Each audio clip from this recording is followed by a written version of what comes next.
Chapter 3. Michael Newman sat in the center of the room on a sturdy, straight-backed chair that he had made in the cabinet shop. He took off his colony-made shoes and dropped them heavily to the unpainted, clean-scrubbed pine floor. Then he pulled off his gray wool socks and stuffed them inside.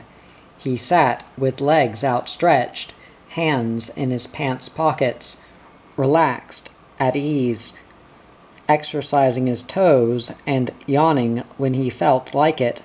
His black beard was untrimmed. His eyes had a deceptively dreamy appearance, but he made sure that nothing escaped him.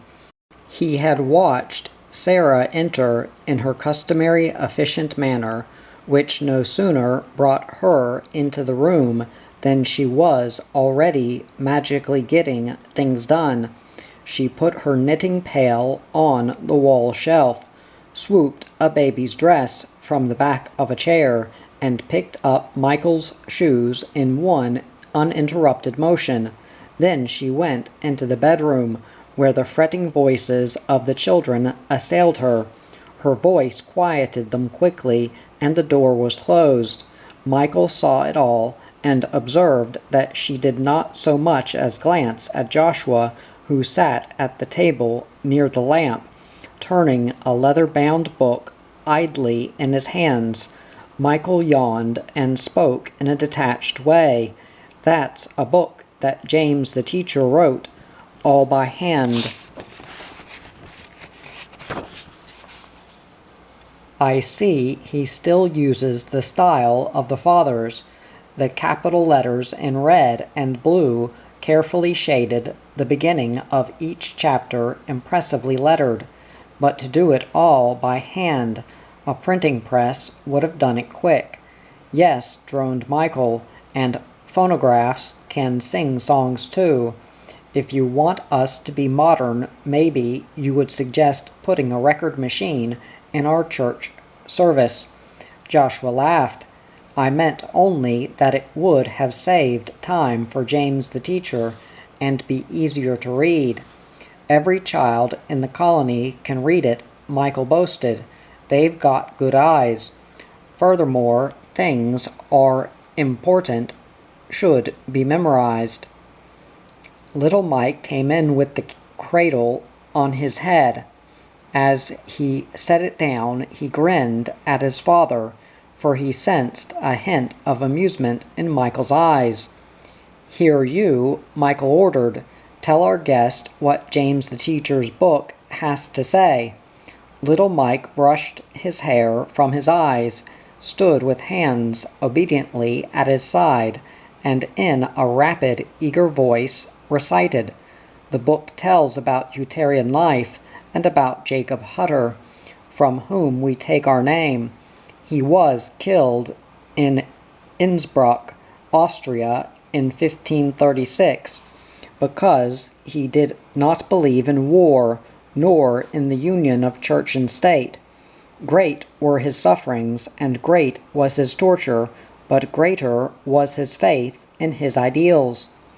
With joy he gave his life as a testimony to truth, as others of us may be called upon to do. The Unitarian Brotherhood perpetuates the one true faith and the tradition of the Apostolic Church. This means being in the world, but not of the world.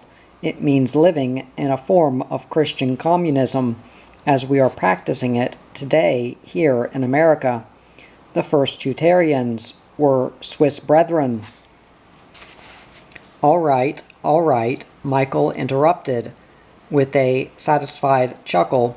"Our guest knows Unitarian history too." His eyes came around to his son and appraised him with a glance that was a warm and tender light, searching and satisfied. Little Mike felt it, and made believe that the glance meant nothing, but he knew now how his father felt in the cabinet shop, when one of the men said, "That's a good table you made there, carpenter," or a woman quietly admitted, "You made me a fine wall shelf, Newman Michael." "Yes, I know the history," Joshua confessed, "but little Mike does take me back to my boyhood. The days we sat under Daniel the teacher, Michael, the hundreds of things we had to memorize, the martyr hymns we had to learn, the prayers we had to commit, all in rhythm, while we stood with hands folded, palms together, like this, eyes straight ahead." "That's just the way we do," little Mike exclaimed. "Quiet," ordered Michael. "When a man speaks, a child keeps silent." "We stood there for hours," Joshua went on, "stirring up the past. Once more, children, once more, it must be burned into your hearts, not just written on your minds. All together now.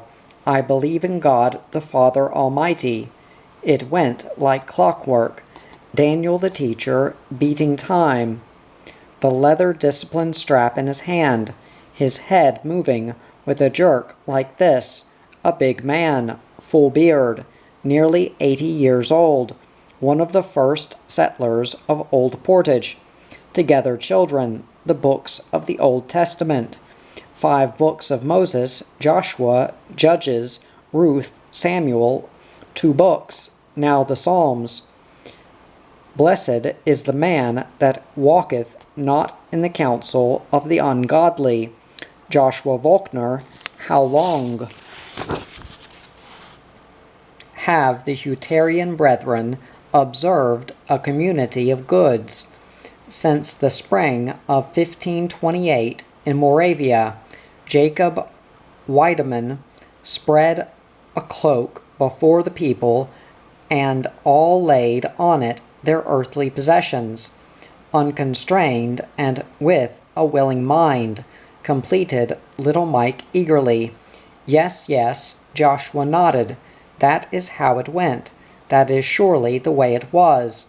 Then suddenly aware that he stood in the room and that his voice had grown loud and excited, noticing that the bedroom door had opened and that eager, childish faces peered out at him, Joshua returned to his chair and sat down.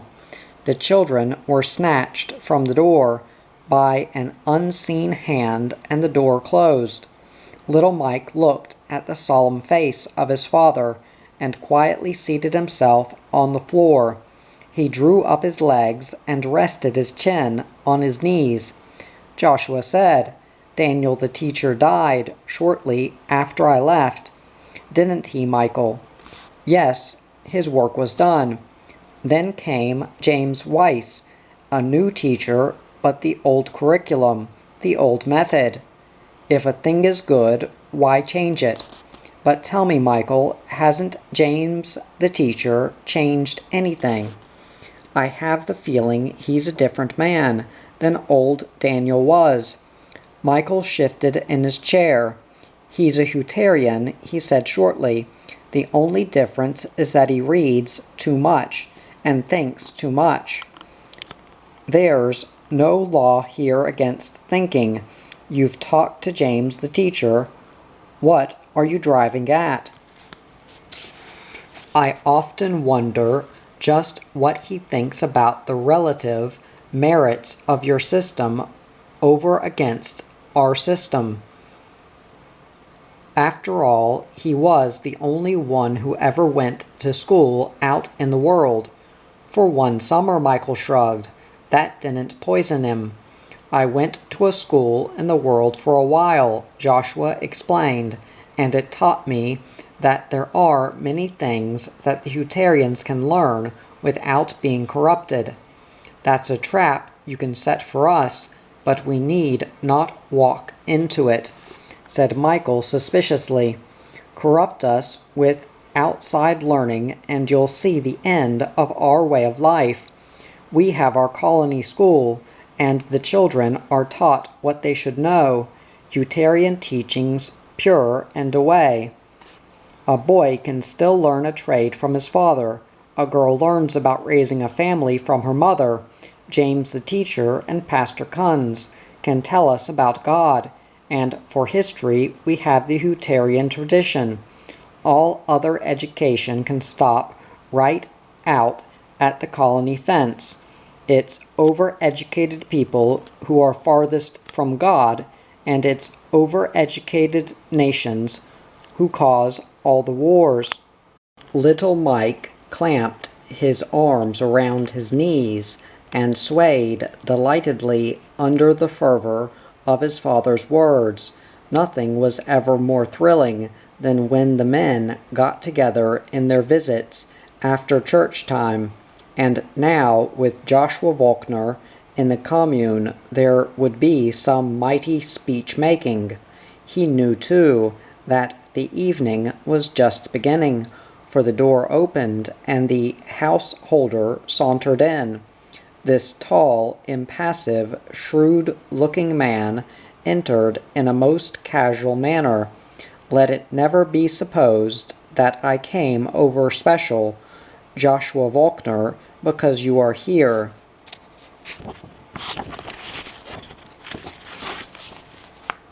He seemed to say, I have more important duties than to engage in conversation with a man of the world, but he made himself comfortable on the unpainted clothes, chest, and dangled his black hat between his legs.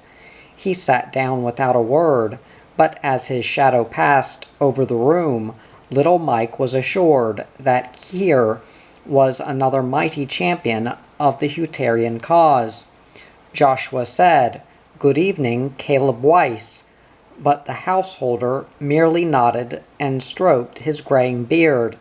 Michael and I were talking about education, Joshua went on.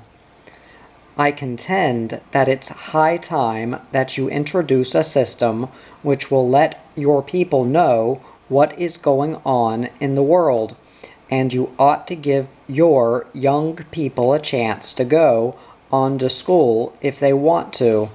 All you have now is your little school where the children are indoctrinated with Huterian teachings, and your 8th grade school, which you must have to comply with the laws of the state. What do you recommend for us? Michael challenged. The kind of education that has put the world in the state it's in.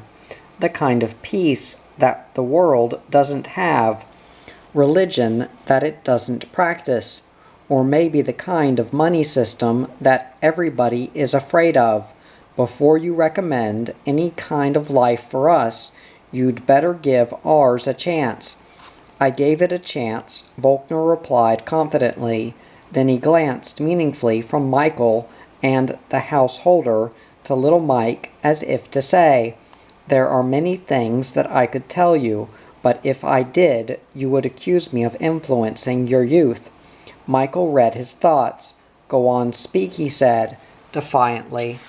Don't be afraid that any of our children will be lured away by your piping. The great potential's going to waste here. Joshua lamented. The great potential's in all of you, but never any freedom, never any self-will, never a chance to grow and improve, never a chance for self-unfoldment. And if your young men did go beyond the commune, they would have to leave as I did, without money and without help. They would have to run away. Michael was bewildered. When a man has everything he wants, why should he run from it? But you don't have everything. Why not admit it? Communism is a false hope, Michael, and when the great test comes, down it must go. May I remind you, Mr. Volkner, said the householder pointedly, that we have more colonies today than ever before. True, Joshua retorted, and they are all dying forms of escape. Huterians came here from Europe in flight. Later, many fled to Canada, and now they are fleeing to South America, always trying to escape from reality, always tightening the commune fences, afraid that the world will swallow them up. To that, my dear sir, Michael mocked. Let me say that there has been only one Joshua Volkner in the history of our community. Only once has anyone failed to see that this way of life is best. It's not best, Michael. 20 years in the world have taught me that. Little Mike was conscious of feelings rather than thoughts, feelings for the bravery of the man who refused to tremble under his father's words, feelings for the enthusiasm of the stranger who had stood on his feet reciting Huterian school learning, and now, while Joshua was saying that every communal attempt in America had failed, and that only the Huterians still lived cooperatively, little Jake Linder and little Dan Mueller edged into the room. Jake, with the fleshy growth on the side of his neck, and red-faced Dan made silent steps as they entered, half concealed by their fathers, who strode in boldly, black hats in hand. The shaggy-headed boys slid down beside little Mike, nudging each other at the prospect of exciting happenings. They peered up at Joshua Volkner. The man was a curiosity with his brown, well-pressed suit and a vest with a gold chain running across from one pocket to another. There he sat with his legs crossed, calmly dangling a shiny brown shoe, hands in his lap, occasionally rubbing his palms together as if to keep them warm.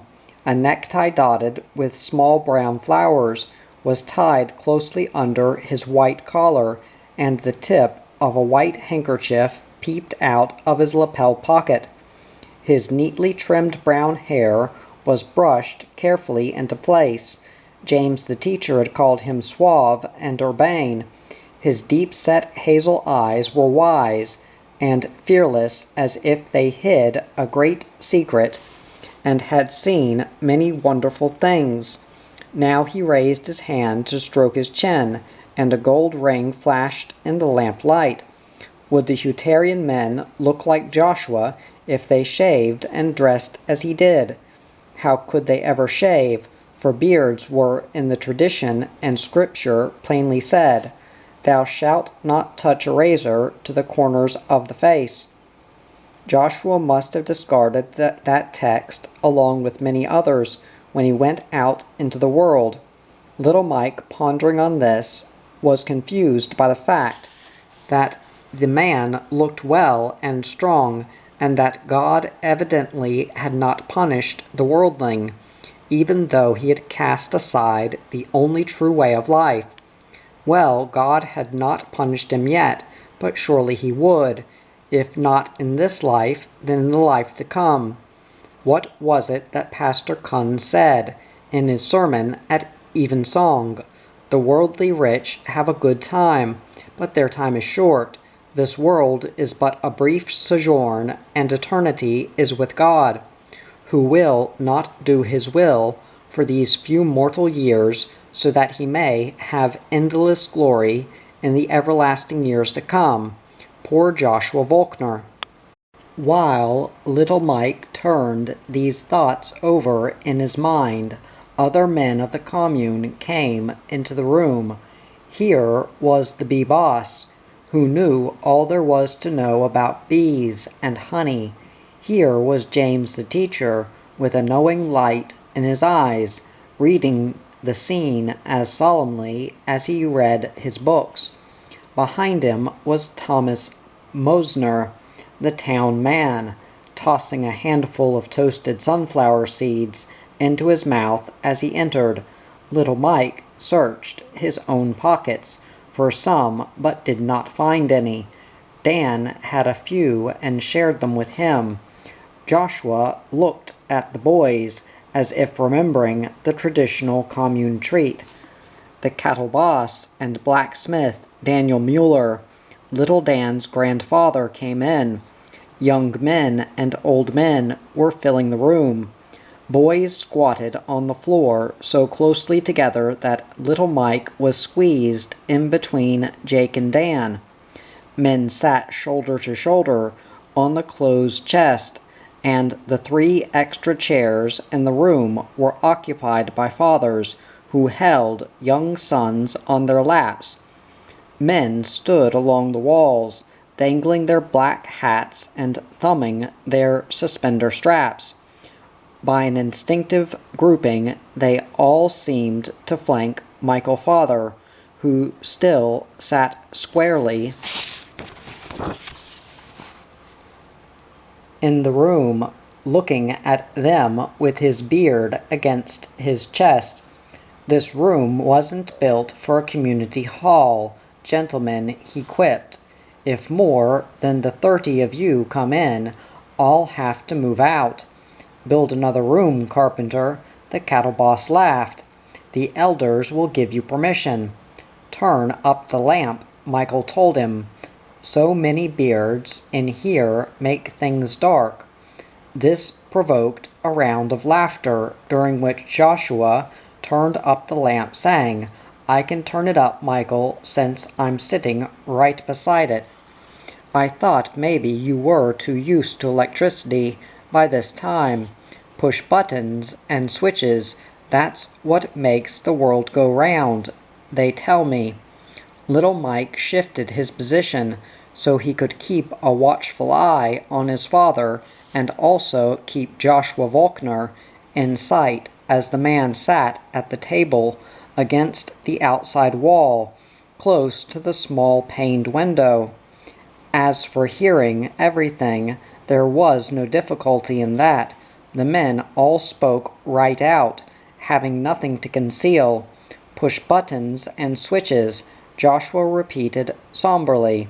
Yes, that's not far wrong, and there is something about an old lamp that really makes a path back through the years.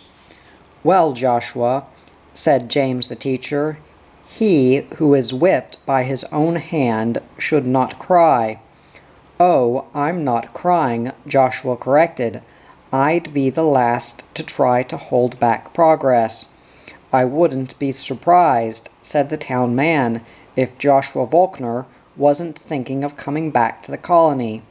I get my fill of the outside just through my weekly trips to Yankton. Are you having that in mind, Joshua Volkner asked old Daniel Miller. No, I think not, Daniel, Volkner smiled. This is purely a business trip, purely business. Michael Newman took the floor. I say this to you, he insisted, facing Joshua squarely. When a man knows the right way to live and doesn't live that way, there's a greater condemnation on him than on one who has never known the right way. The trouble with the world is possessive trouble, and that's what you have fallen into. You want to be able to say my house, my home, my gold, watch, my automobile. That's what causes wars, hatreds, and godlessness. You should know that even if you have been out of the Huterian way for 20 years. But just a moment, Michael, Joshua smiled. You are possessive too, and rightly so. Michael flashed. I own nothing in the world. The chair I sit on, even though I made it, is not mine. The clothes I wear are not mine. Everything is the colony's, and the colony is a picture of what the world should be like. I, possessive, don't make me laugh. Joshua put his thumbs in his leather belt and leaned back in his chair. You say my children, don't you, Michael? And of Sarah, you certainly say my wife. A ridiculous argument, said Michael in distaste. The comparison, friend Joshua, observed James the teacher solemnly, is unfair. The Scriptures intended man to possess a woman in order to replenish the earth in moral purity. I will put the morality of the Huterian life above the standards of people anywhere. Yet, honestly speaking, I must confess I never say my wife, nor have I ever heard Carpenter Michael say my wife in speaking of Sarah. we possess in keeping with the Bible, and make as little of the matter as we can. Come now, James, Volkner chided. You've been in the world. Why do you insist that your way of life is superior? It is superior, maintained the teacher, and the room seemed to relax. There is but one way to judge a system, and that is the terms of what it does for the individual. Joshua's eyes twinkled. You see how contented and secure we are here, James the teacher went on. Nothing can entice us away, and I of course intend to see that nothing does. Give me a child until he is through the little school, and he'll know which is the right way. No Joshua Volkners will ever come out of my regime. No system is perfect, gentlemen, Joshua announced. None is completely right. So now what we must do is sit down together, as we are doing, your system and mine, and say, let's see what we are driving at. Let's see what your system has that I can use, and what mine has that'll be of benefit to you. Compromise is for men without convictions, declared the householder. No, Caleb, said the town man. It would be interesting to have Joshua Volkner tell us more. What is there in his world that makes it so attractive? I go to town 3 times a week, and the happiest time for me is when I come back and see the commune gate. Now, gentlemen, Joshua told them, let's be honest. Do you really feel that way, Thomas Mosner, or is that just a phrase you're accustomed to using? Oh, now, you're accusing me of telling lies, are you? Not at all. I'm simply interested in how a town man reasons. Michael Newman rolled up his shirt sleeves and bared his muscular arms as though a hard job lay ahead. Jake Linder nudged little Mike. The men in the room nodded understandingly. Michael knew how to handle timber, no matter how rough it was. I would like very much to ask our worldling if now that he has gained the whole world, he is happy. To put it frankly, Mr. Joshua Volkner, do you really enjoy the world with all its lying, stealing, whoring, scheming, wars, and killings and sin? Do you want all of that more than the pure Huterian way? Joshua turned the question over in his mind, while 30 men pinned him down with probing glances. Little Mike stared at him, feeling he knew not what, but wondering how anyone could stand against his father's dreaded words. One thing was sure, the stranger was not a person to be hurried into confusion, or to be forced to say what he did not really believe. We, you Huterians, must always be extreme in your viewpoints, Joshua began. There must never be any middle ground. It must always be either or. Since the world is a large place, of course there are all kinds of people, but there are also all kinds of good people. Isn't money the measure of everything, though whether the people are good or bad? Asked the householder. I would not go so far as to make such a general statement. Money is important. It is important in the colonies, too, is it not? How do you intend to expand here in America unless you make money? Why are you so frugal if money is not necessary? Tossing his head in disgust, Michael said, a fox does not go into a hole unless there are 2 holes for him to come out of.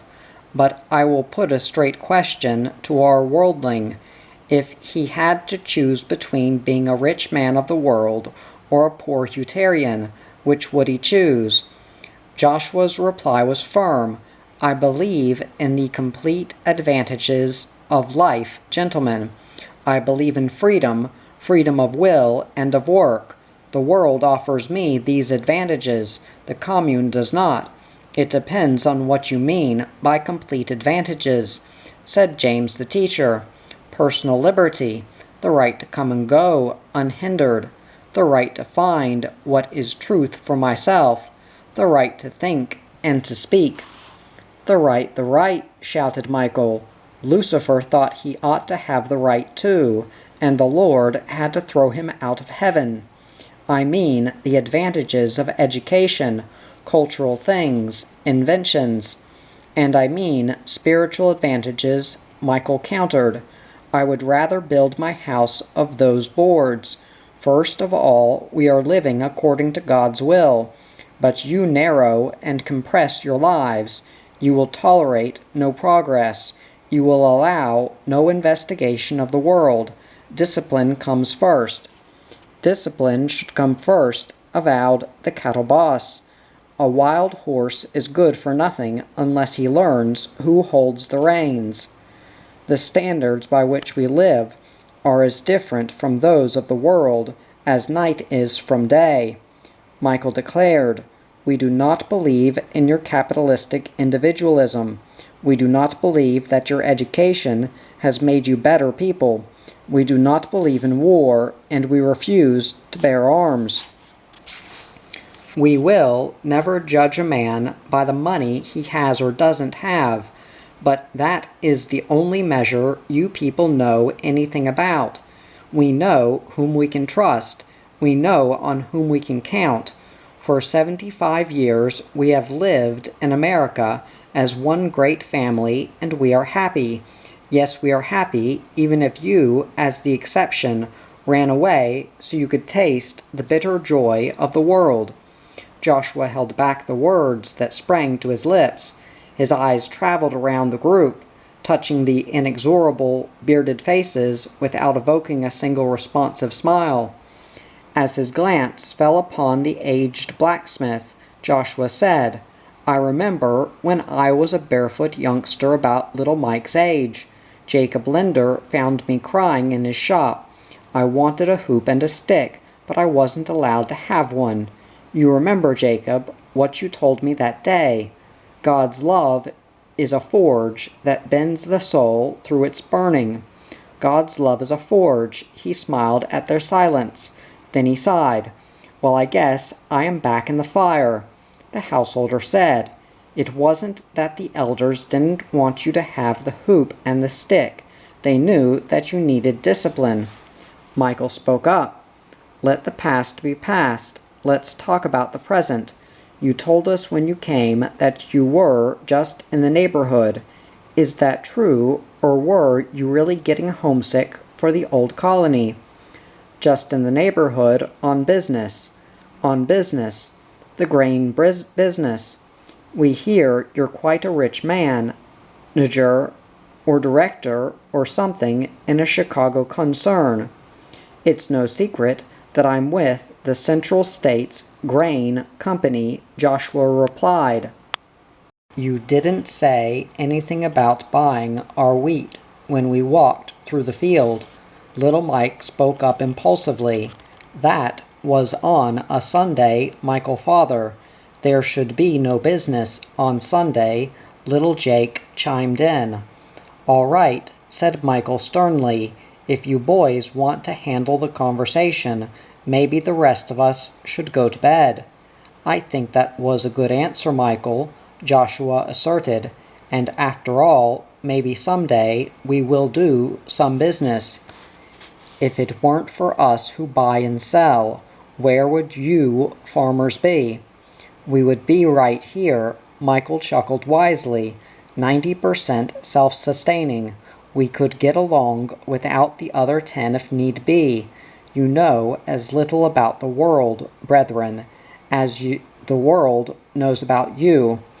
Joshua told them, When you come to visit me in Chicago, for which you will wait a long time, Michael muttered. When you come to visit me, I'll try not to find fault with what you believe. Here I am being wounded in the house of my friends. Seriously, he went on, I suppose the thing I noticed most here, now that I've been in the world, is that you Hutarians never had the courtesies that we try to have, so that you can better cut one another's throats, boomed Michael, and the others supported him with comments. I mean courtesies and good sportsmanship, Joshua went on. Friendly exchange of ideas. Which gets you nowhere, said Michael, but which is the only way in which we'll ever get together. In the world, we are learning to give and take, and that's a good sign. We enjoy healthy amusements, which hurt no one. When I think of the wonderful inventions and conveniences you could have, I would surely like to throw open the commune gate. When the fox starts preaching, cried the cattle boss, lock up your hens. Well, keep the gates closed then, Joshua sighed. But let me ask, James the teacher, is it because of discipline of body and soul that Hutarians will not even observe birthdays or anniversaries, or make anything of such matters? From his position of authority, Michael answered before James the teacher could frame a reply. Such things are nonsense, he contended with a sweep of his hands. Furthermore, they are world-manufactured. Where does the Bible say we should keep anything but religious festivals? But what's wrong about them? Must life always be lived in the forge? Maybe we in the world carry these things too far, but some of the most wonderful days are the times when we observe birthdays and holidays and special occasions. I remember on the 15th anniversary of our marriage. The bedroom door opened and Sarah came unobtrusively into the crowded room. The men, intent on listening to Joshua, paid no attention to her. She stood silently as Volkner paused and glanced at her. Yes, yes, on the 15th anniversary of your marriage, urged Michael. We went to New York, Joshua said quietly.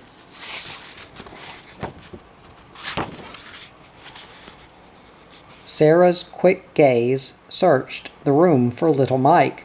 To New York, divined James the teacher, and to the theater, I suppose.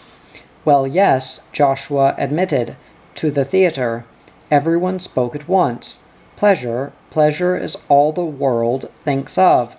Never have I been in a theater, and never do I want to go. Oh, the devil is cunning. You have gone a long way, Joshua, a long way. Then I suppose there were presents that had to be given. Were there? Why, yes, Joshua said awkwardly. She gave me this ring. Sarah made herself heard. Little Mike, go over to Pastor Kuhn's and see if you can get a lamp. There is none for Joshua Volkner's room. Pastor Kuhn's will be in bed, said Michael. No, Sarah answered. He still has light. Get along then, little Mike, ordered Michael. There was no excuse, no alternative. The golden ring on Joshua's finger, the excited whispers among the men, the 100 things that seemed ready to happen, all would have to be forfeited. Once, in little Mike's lifetime, such a night, and he could not stay. Never before such a gathering in his father's house, and he was being sent on a senseless errand. Mike, I said go. Yes, Michael, father. He put one hand on the shoulder of Jake Linder and the other on Dan Mueller, and raised himself to his feet. He adjusted the kerchief bandage on his leg. He hooked up his shirt. Anything to take time. Anything to hear a little more of the big talk. It seemed to him that his mother hesitated to leave too. She lingered at the bedroom door, and all the while the conversation was growing in excitement. He shoved his way through the rows of men, and tarried near the outside door. He looked through the wall of men for one more glimpse of Joshua. He was glad that he did, for Volkner just then took a gold object from his pocket. "I hope you don't mind if I smoke, gentlemen," he said, good-humoredly. Bitterly, Michael exclaimed, "Since your world allows it, go ahead, but since you will not find an ashtray, I hope you have brought your own." "Here's a saucer on the table," Joshua indicated. "Use it then," grunted Michael. "The sins of the world are no temptation to us. Show the young boys what a human chimney looks like." Joshua put a cigarette between his lips and snapped a flame out of a lighter. Every eye was on the hypnotic fire, and on the unbelievable sight of an one-time Hutterian unconcernedly blowing a puff of smoke in the midst of the elders and colony men. Sarah gazed at Joshua, and her hand lifted heavily as if in warning and surprise. Then the bedroom door closed quickly behind her. It was enough for little Mike, too. Out into the moonlit night of the commune he went, wide-eyed at the courage of Joshua Volkner, but with a tinge of sorrow he consigned the stranger fully and completely to the world of lost and godless men. Chapter 4. Little Mike walked through the familiar colony yard to where the dim and yellowish lamplight burned in the room of Pastor Kunz. Through the curtainless windows of other homes he saw women knitting or a mother putting a child to bed. At the Jacob Linder home, a group of girls were singing evening songs. The slow, solemn strains filtered through the walls and gave their own answer to Joshua's abdication. New York and the theater, birthdays, a gold watch chain, a flashing ring, and the shocking sight of a cigarette. What did they mean? Of what use were they? The peace of the commune drew little Mike more and more into the unfalterable belief that only the ways of the fathers were right. He had heard about cities and towns, but who could imagine places of the kind that Volkner talked about, where so many people lived together that no one knew his neighbor, and boys did not know the names of those they met on the street. In the commune, everyone was known intimately. Little Mike knew all the boys, and their parents and grandparents. He knew every house and every crook and cranny in barn and shop. Now, as he walked, he lifted a carefree, playful hand to a low, squat structure of unpainted boards. He said, "Hello there, house of the bee boss, and behind you there, house of the cattle boss." He walked close against a large structure and scraped a stick along the chalk stone. "Hello, house of Daniel Mueller." In the flat-roofed second floor, which was made of boards, a light burned dimly. He looked up and waved, laughing. "Hello, house of Daniel J." Daniel's son was called Daniel J. to distinguish him from his father. When Daniel J. was married at 19, carpenter Michael Newman had built the second story, and when red-faced little Dan, who was the son of Daniel J., got to be 19, he would marry, and Michael father would simply build another addition to the house. Not another story, that would be too high, but a few rooms to one side of the house.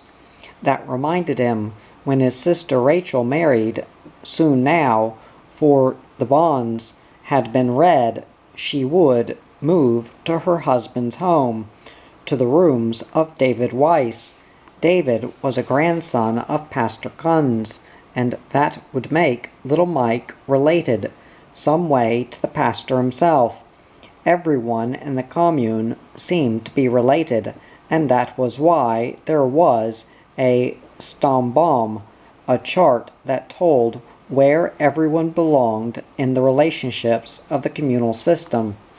Close to the Mueller quarters was an unpainted board building with a slanting, shingled roof and two windows which in the moonlight might have been widely staring eyes. The door in the center looked like a large nose. Hello there, Face House. It was really the shoe shop. Inside those walls, shoemaker Grable had the correct size for every foot in the commune. All one needed to do was to go to him and say, "Shoemaker, I need a pair of shoes." Shoe boss Grable usually managed to repair the old ones, but if they were really worn out, he would make a good solid new pair ready to be put on.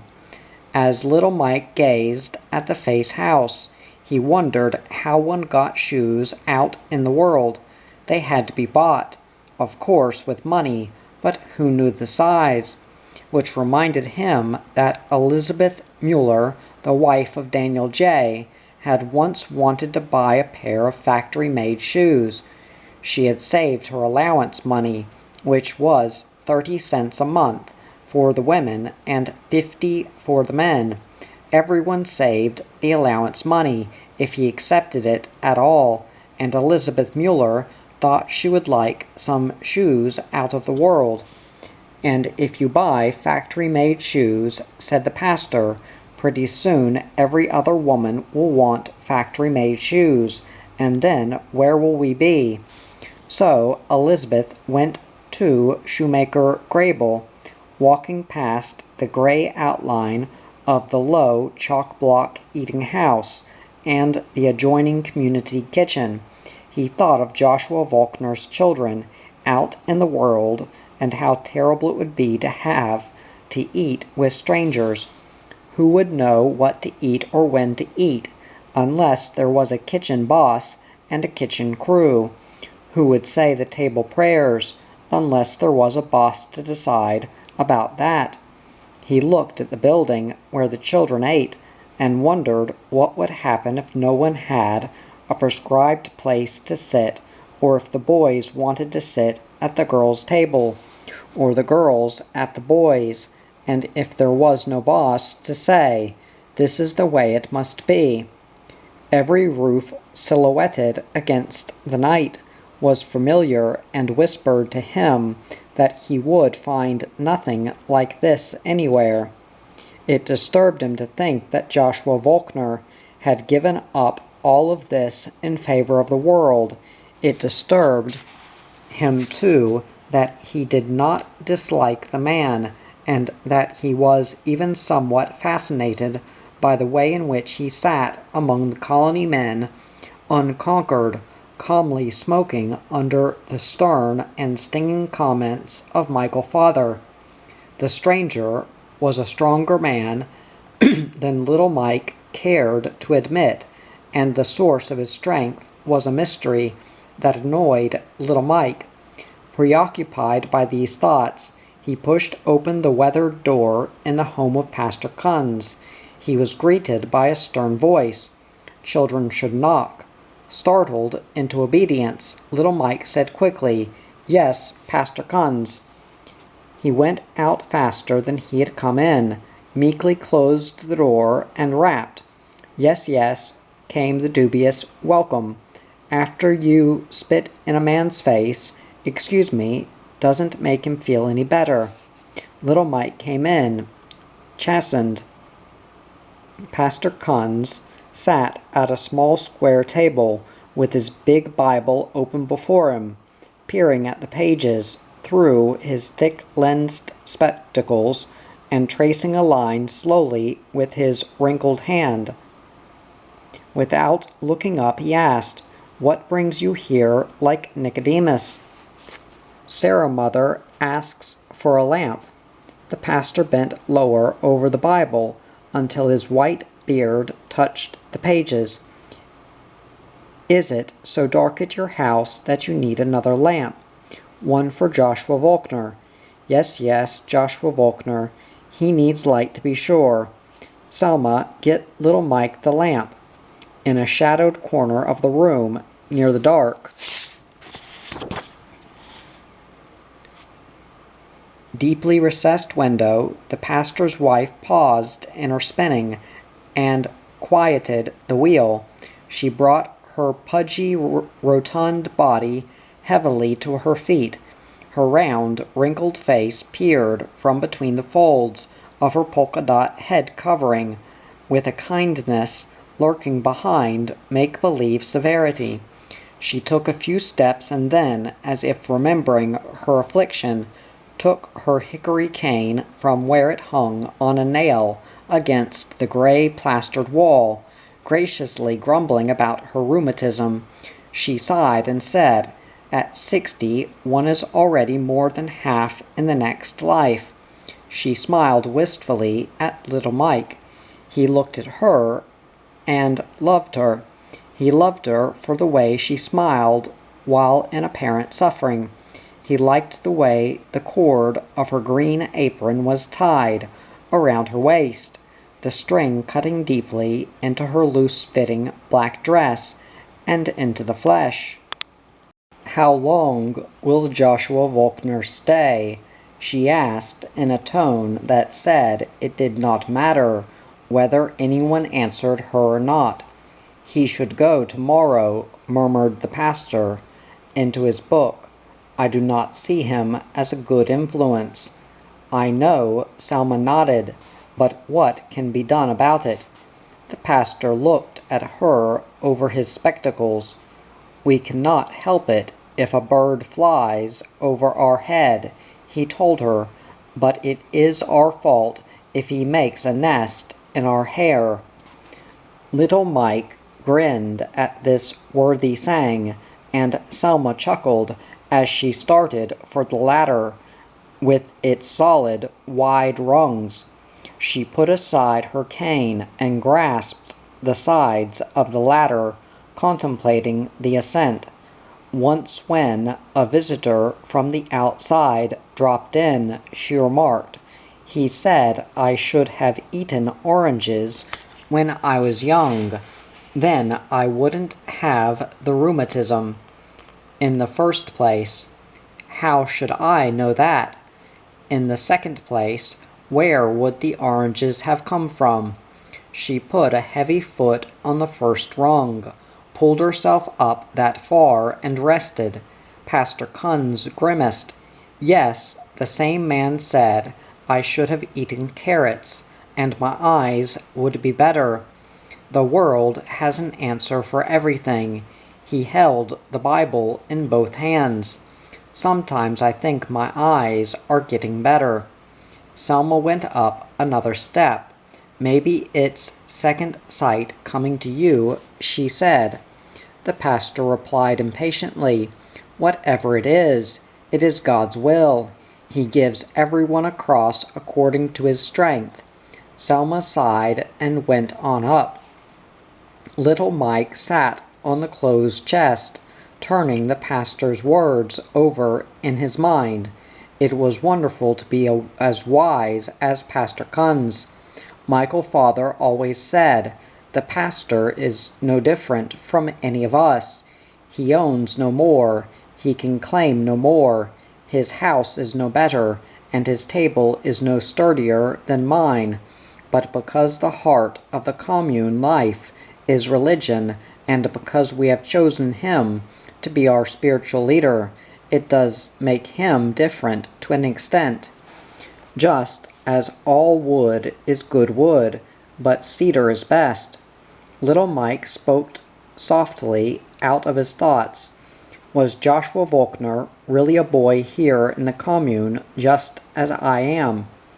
On hearing, the pastor mumbled scripture to himself in a low voice. Little Mike watched him, listening to the rhythmic, nasal sing-song of the words. Sometimes it sounded like grain being ground in the mill. Sometimes the voice was a chant, pretty as the songs at the services. For the first time, little Mike seemed to understand why the reading of Scripture and the singing were in High German. It was softer than the Tyrolean dialect, which was used in the colony in everyday conversation, and it was prettier than the English which nearly everyone could speak. Pastor Kunz sighed and turned a page. "Is he a wise man?" asked little Mike. Joshua Volkner, Pastor Kunz, groaned, and his frail shoulders contracted as if in pain. "Wise he thinks he is," he replied, with his eyes on his book, "but oh so ignorant. He can tell you everything that is happening in the world, but himself he does not know. Books he is reading all the time, but the greatest book remains to him a mystery. He has traveled much, but he has found no home." Selma's heavy round body appeared on the ladder, filling the trapdoor passage. Little Mike went to the ladder and relieved her of the kerosene lamp. "I must dust it first," she sighed again. Time was when Joshua Volkner would have done it for himself. You can tell him this was the lamp his parents used for a while. When you are through with it, give it to the householder. Shouldn't he, Jacob? "Yes, yes," agreed the pastor.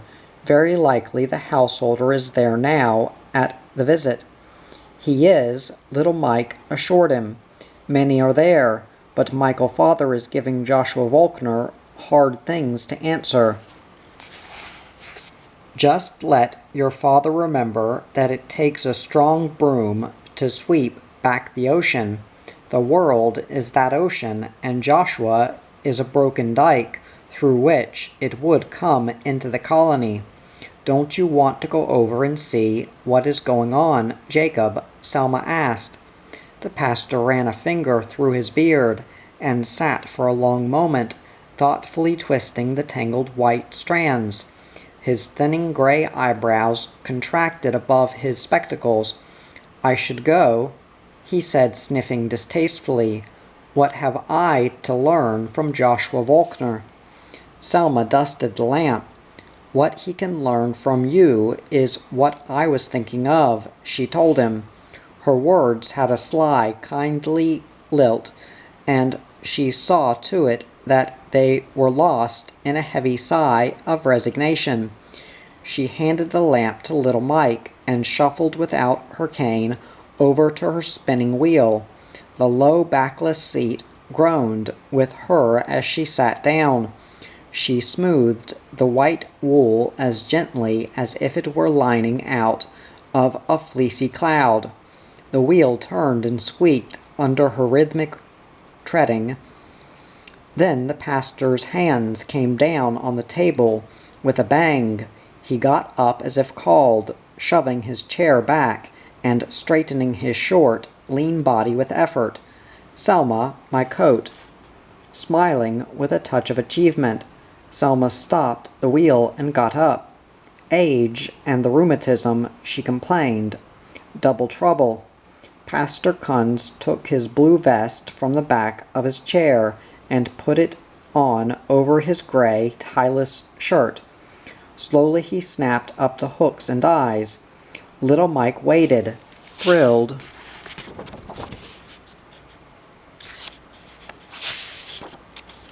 At the prospect of having the pastor go with him. Selma came with the short black jacket and held it for him while he slipped his thin arms into it. Then she scraped over to get his black hat from its peg above the bed. The pastor took it and set it squarely on his head. "I want to see the householder about a matter anyway," he explained defensively. Selma nodded happily and went back to her spinning. Pastor Kunz started toward the door, then remembered that he had not closed the Bible.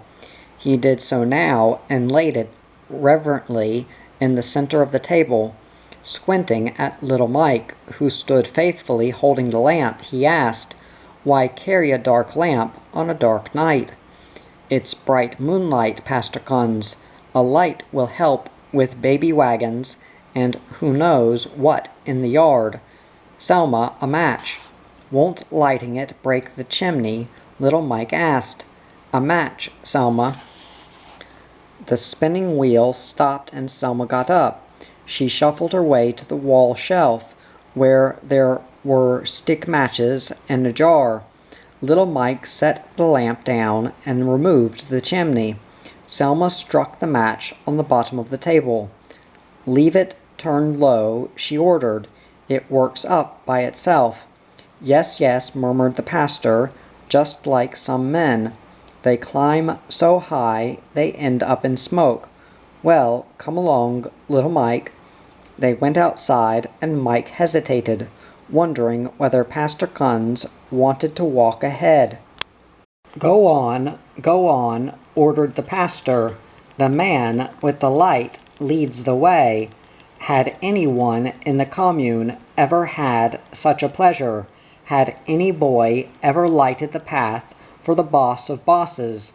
Even the moonlight made way as the charmed circle of light which he carried started up the dirt path, past the blacksmith shop and the cabinet shop. That was the closest way, then on to the board sidewalk, which was raised slightly where it went over the soft dirt, near the home of Titus Weiss, the hog boss, through the yard between the homes, where long-tongued baby wagons and holes which the boys had dug made it necessary to tread a cautious course.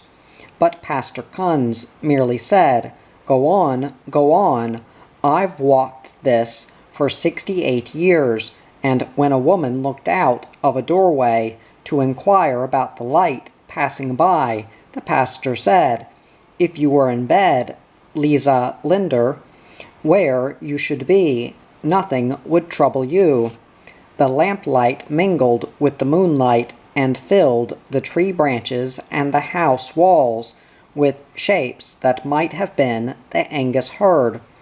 This time they followed him. He could have walked on forever and been happy. What was better than to be near Pastor Kunz? Better even than to hear Joshua Volkner's talk about the world was to hear the sound of the pastor's steps close behind him. All too soon he heard his father's strong voice dominating the conversation inside the house. A few older boys hovered outside at the open window, listening, pressing their faces against the panes to see what was going on. A row of bearded men leaned against the house, hands in their pockets, black hats on their heads. A whisper passed among them. It's Pastor Kunz, sure enough. Little Mike went straight to the door and entered with the pastor at his heels. The men in the room made way for him. Little Dan Mueller and little Jake Linder and the other boys gaped up at him as he marched in. Could they know the pride he felt? Could they hear the inner voice that said, "This is a night you will never forget. See how Michael Father looks at you proudly." The men squeezed themselves tighter against the walls to make room for Pastor Kunz. Volkner got up from his chair at the table. Michael Newman sprang to his feet. "Welcome, Pastor Jacob. Here I have this chair all warmed for you." Little Mike marched to the bedroom, and his mother opened the door at exactly the right moment. With characteristic haste, she took the lamp. Excitedly he whispered. Pastor Kunz came along. "You go to bed," Sarah told him. To bed? On such a night? Who could sleep? "That I agree with," she confessed, and he knew from her voice that she did not blame him for going back among the men. Jake moved over to make a place for him, and Dan pulled him down so hard that he landed on the floor with a thump. No one noticed, and no one cared. He brushed his hair out of his eyes, clasped his arms around his legs, and hoped it would be a long evening. Joshua Volkner stood at the table. "It was good of you to come, Pastor Kunz. I would have felt badly leaving in the morning without a chance to talk to you." Pastor Kunz remained standing, although Michael Newman again offered him the chair. He despised even to remove his hat, and remained planted in the center of the room, his blue, bird-like eyes piecing together the scene. His stooped posture thrust his face slightly forward, and his eyes bored into the apostate as if dragging every secret sin out of the past. Then, shaking his head ominously, he said, "O Joshua Volkner, if you were still one of us, how our hearts would burn to have you speak, how many things we would have to ask you, and how much we would have to say. But you are gone, and there is no path where our thoughts can meet. There is no bridge that reaches across the gulf between us. There is no light in which we both can stand. You have come unto your own, but we cannot receive you. What a pity!" I was reading tonight how the Apostle Paul said of his faithless helper, "Demas hath forsaken me, having loved this present world more than the glory of the world to come." Yes, that is it. An old story has been repeated. Slowly Joshua ground out a cigarette in the saucer, turned it round and round, until there was no more fire. "Remember what I tell you, Mr. Demas," Pastor Kunz admonished. "The path a man chooses to walk in he must take, though the stones bruise his feet until they bleed and the valleys are darker than he can bear." "Come, Pastor Jacob," said Joshua gently, "forgive me for what I did so many years ago, and let us be friends and brothers again."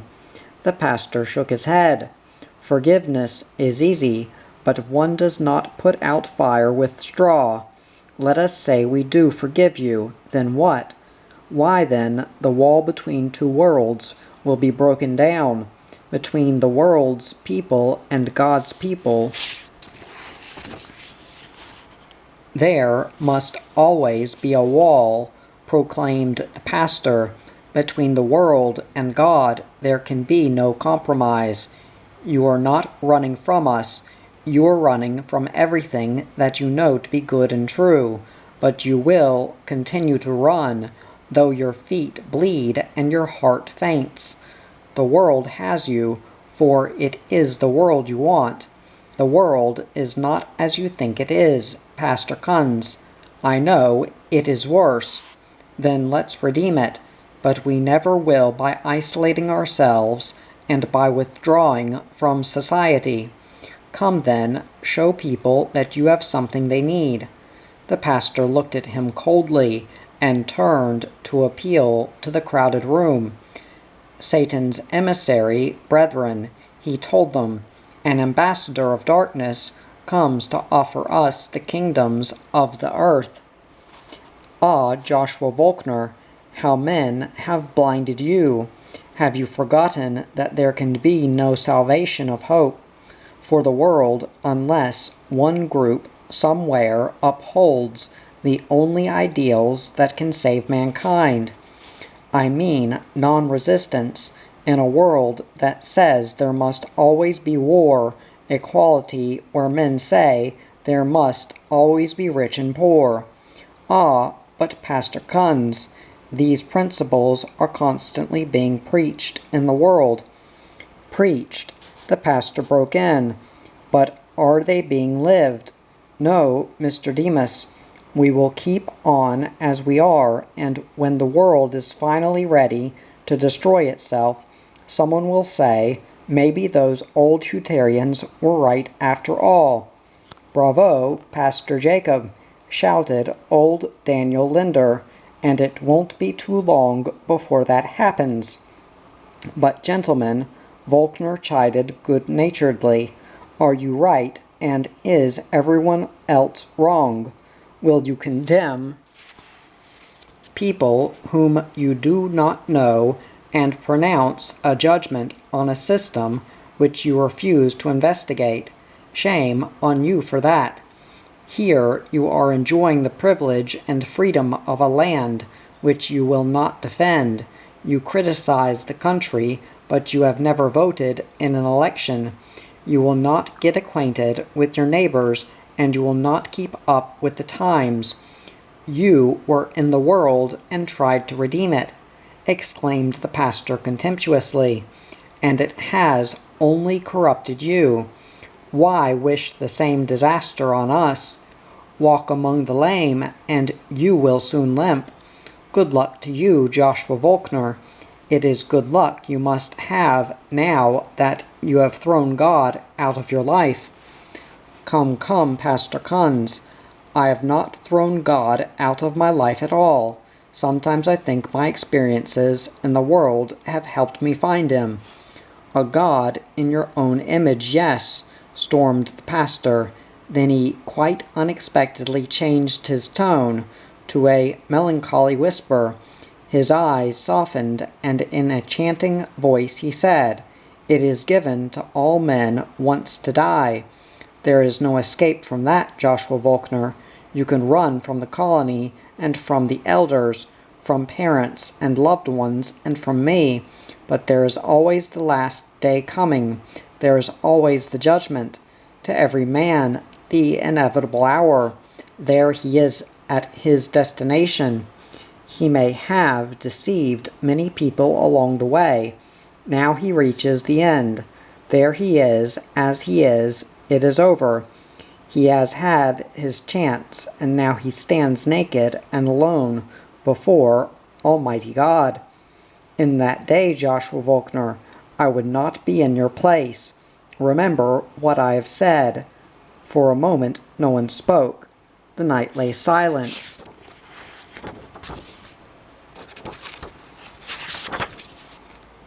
In the room, the frail-looking man in his black hook-and-eye jacket raised a wrinkled hand to his eyes. "Yes, yes," mourned the aged Linder. "And how near some of us are to that day, how very near." Joshua insisted quietly, "But Pastor Kunz, if a man is as good as he can be in this life, how can God possibly condemn him in the life to come?" Pastor Kunz looked at him in complete amazement. "The world has done its worst," he said finally. "Are you God that you know what God will do?" Emphatically he appealed to his hearers. "There, brethren, you can see what happens. You can see how the world drains a man of truth and reason and leaves him as it has left one of our own people, one of our own flesh and blood." He raised a warning finger, and his eyes flashed as he included everyone in the room. "Take care that it never happens to any of you." "To whom should it happen, Pastor Jacob?" asked Michael Newman, springing forward and gripping the old man's hand. "Never to any of us," came the assuring voices. "Would a man run into the fire of his own free will?" Michael said, "It's a good thing this evening came along, for it has been a lesson for all of us. I agree with you, Joshua admitted, with unquestionable sincerity. The world and the Hutterians have never met as we are meeting tonight. You've been honest with me, Pastor Guns, and I shall be honest with you. The world is what we make it. If we are looking for sin, we find it, and if we are looking for salvation, we find that too. The world throws a man full force on what he believes. That is the test. No commune elders or commune pastor to shield him. A man stands by himself, and he must prove what he believes and what kind of man he really is. No one can build a fence around his life. No one can find a place to hide. The men listened attentively. Joshua went on, "Ah, Pastor Guns, I wish you knew the world, and I wish that you could see America as I have seen it, from one shore to the other, the open roads, and the land and the people.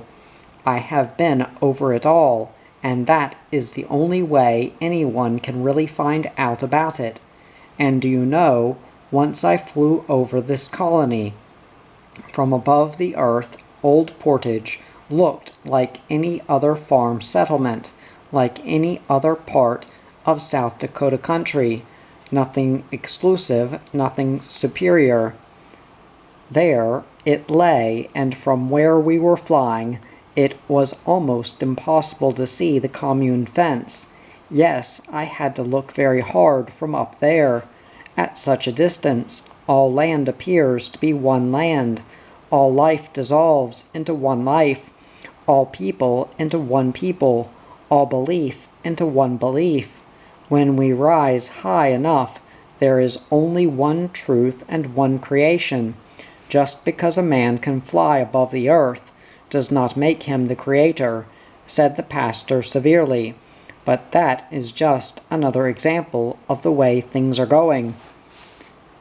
The greater man has become in these things, the smaller becomes his God. Man fortifies himself with money so that he no longer needs the care of heaven. Once he prayed for protection, now he trusts in armies. Once his power was in the Lord, now it is in the state. In the olden days he was always seeking divine counsel. Today his own mind is good enough for him. Once he prayed for the sick, now he has his own cures for every disease. He used to seek for heaven in the world to come. Today he must have it here and now, or he feels that he is cheated. Fear and wonder have gone out of the life of man, and to see the result, go and walk once more through the world. So there is no good in it anywhere?" Joshua asked. "None," cried the pastor contemptuously. "He who has God for his friend must ever have the world for his enemy. The devil has fitted you with his own glasses. Better you were blind, Joshua Volkner, and could still call your soul your own. Good night, and a dark good night it is." Beckoning impatiently to the householder, he turned to the door. The men who had stood silent stepped aside, and the town man whispered, "Good for you, Pastor Guns, good for you." They provided a sheltered corridor for him as he stamped from the room, with the householder obediently at his heels. Outside the screen door banged, and it was the signal for everyone to begin speaking excitedly. Gesticulating with hands and hats, men murmured to one another on the merit of the pastor's words. They turned their backs deliberately upon Volkner as if to show their prejudice, and to remind him that they wanted no part of his worldly kingdom. But Michael Newman, rolling down his sleeves as if the hard work was over, asked, "Well, Joshua, have you anything else to say for our betterment?" "Nothing," said Joshua patiently, "nothing else. You have seen a most remarkable example of communal life, Michael exclaimed proudly. "The things I felt," Pastor Kunz put into words. "That, you see, is a wonderful advantage. Here in the commune there is always someone to do the job." "But does he express your ideas, Michael?" Joshua asked. "Do you really believe as he does?" "Do I?" Michael cried. "Be assured, Joshua, that we still have a community of spirit, as well as a community of goods. Do I believe as Pastor Kunz does? Don't make me laugh. Here we all are of one mind, and that is the way our children are going to be too. They follow our pattern. My son, Mike, will think as I think. That is as natural as that he will some day be colony carpenter." His gaze found little Mike sitting enraptured on the pine floor, as if everything that had been said had been recorded in his eyes. "How about it, little Mike? Do you want to be colony carpenter some day?" "That is all I ever want, Michael father." "Good sense runs in the Newman family," Michael acknowledged. "But, gentlemen, everything has been said on the matter that can be said. We can't change Joshua Volkner's mind if we talk till morning, and he can't change ours if he talks till doomsday. I am for sending us all home. Tomorrow is another day." "Yes," agreed the cattle boss, "and there's a truckload of cattle to be taken to town in the morning. We have a stock car ordered to ship them to Omaha." "Don't tell me you're doing business with the world, John," Joshua laughed. "That's as far as it goes," the cattle boss retaliated. "Somebody has to see that America gets first-class meat."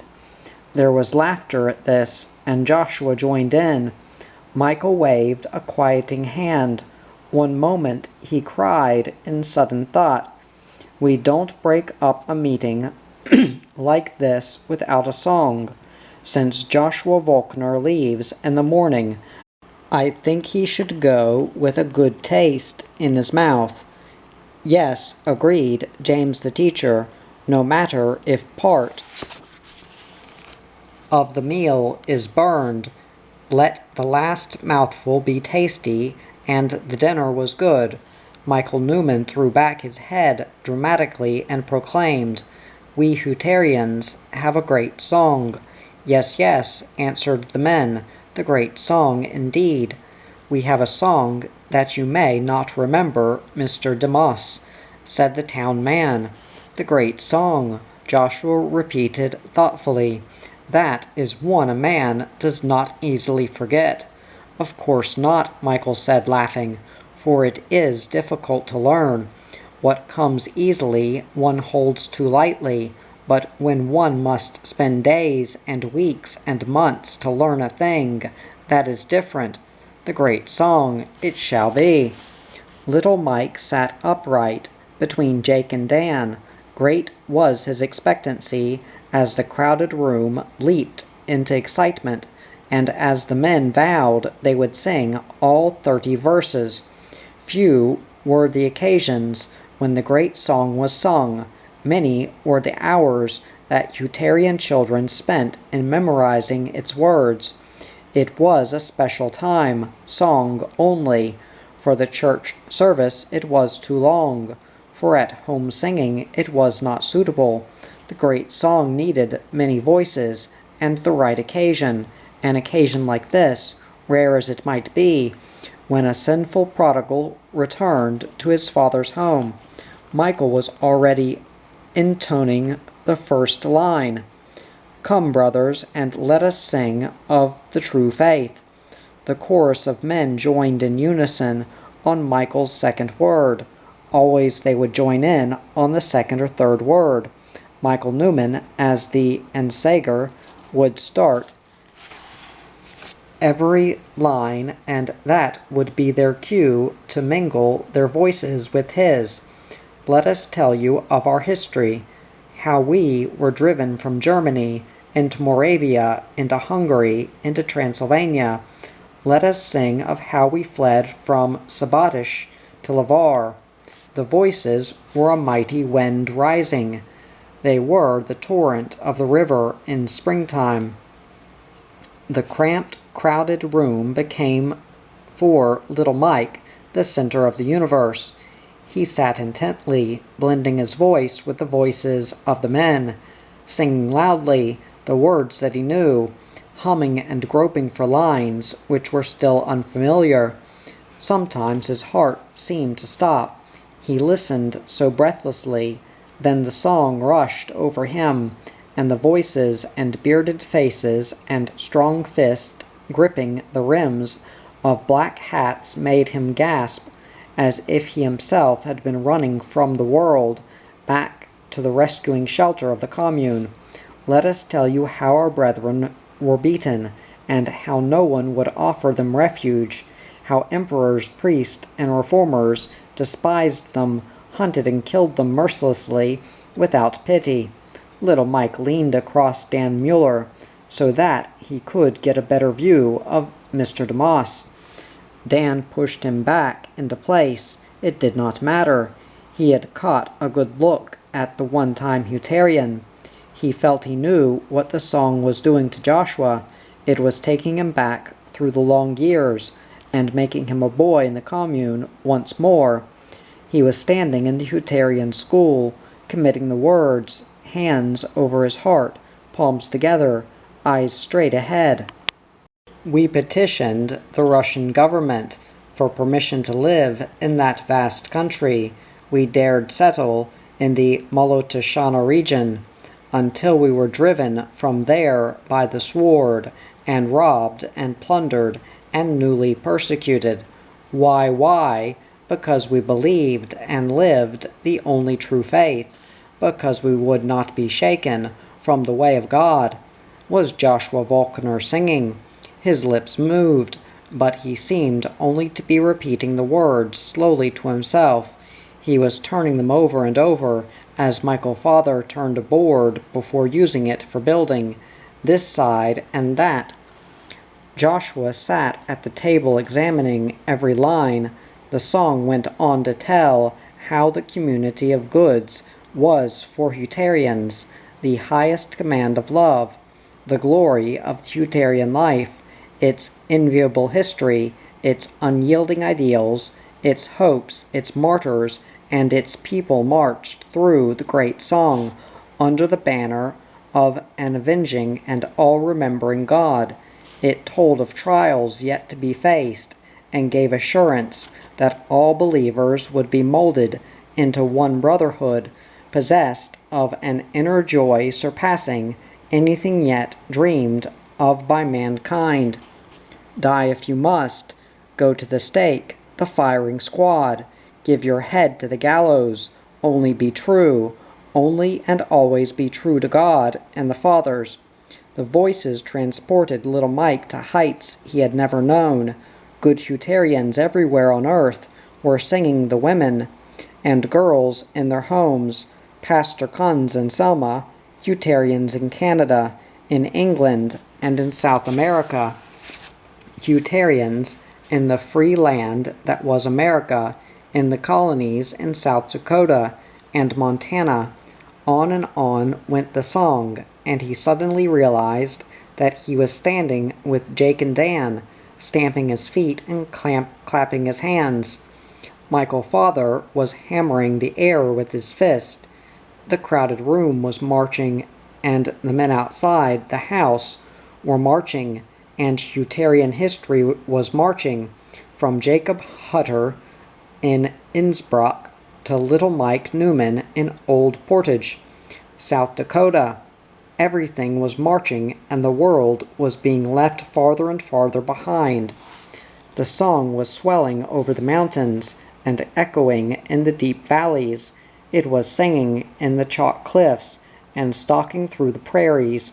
It was calling to settlements and cities, and it was spreading over the waters of the Missouri, 1,000 miles upstream and 1,000 down. Don't you hear it, Joshua Volkner? Don't you see the communes on the march?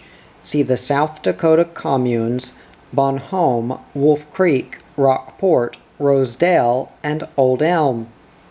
Michael Father sets the word and tone for another line.